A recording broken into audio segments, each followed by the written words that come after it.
Hi, I'm Brad Schumacher from Schumacher Motorsport, Kelso Electrical Racing, and today we're going to talk about the Audi R8 LMS Ultra. So up the pointy end of the car here, of course, we have big aero with the front splitter directing the air under the car. Canards here to keep the front wheels down, again adding to the aero of the car.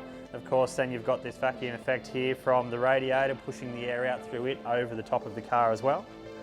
If we open up the front bonnet here, we'll see that there's not really a lot actually in the front of these cars.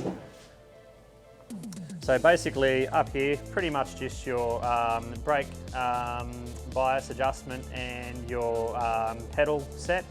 Of course, then we've got the anti-roll bars here at the front, which will basically either stiffen up or loosen off the chassis at the front end, whether you're looking for a little more grip or a little less grip. Moving around here, of course, the geometry of the front end of the car steering here, so upper lower arms, of course the shock absorbers, and then you've got your rotors, hats, and the Brembo brakes obviously, which on the Audi is actually one of the really big components of their strengths.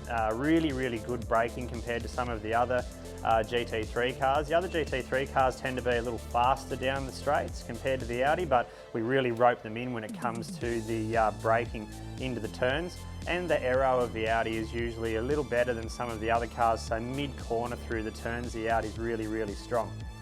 As we move through here, obviously we've got then the air vents taking the air in to feed the big V10 twin bank engine. So around about 580 horsepower. And so jumping into the driver's seat here, quite a comfortable cabin actually with the carbon fibre wraparound cellular type seat.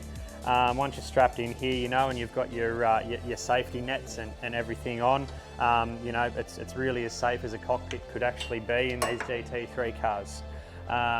Basically on the dash, it gives us all of the information of the car as you're going through. You've got your ABS and your traction control adjustments, which you'll adjust throughout the race to get yourself into a rhythm as the tyre temps and brake temperatures come up. And we move down to the business end of the car, which is the rear.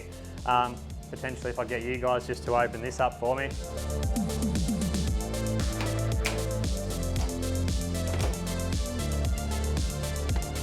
And so as mentioned earlier, of course, we have the business end of the car. It's the Audi V10. Actually really similar to the road going car, just with a few minor changes straight out of the factory for the race car. Rear rotors, of course, we have rear anti-roll bar adjustments again. Pretty straightforward at the rear of the car. Of course, really big wing with the gurney flap. You've got 8 adjustments on the wing of the Audi, so majority of the time you won't usually adjust it too far after halfway down. After that, then you're really starting to take a lot of wing off.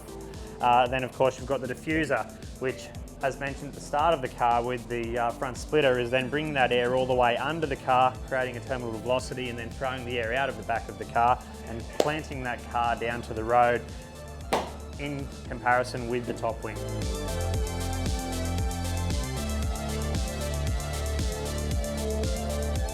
And there you have it, our weapon of choice, the Audi R8 LMS Ultra. The next time you see us in this will be at our home circuit, Bathurst, round 2, for the Fenatech GT World Challenge Australia, powered by AWS.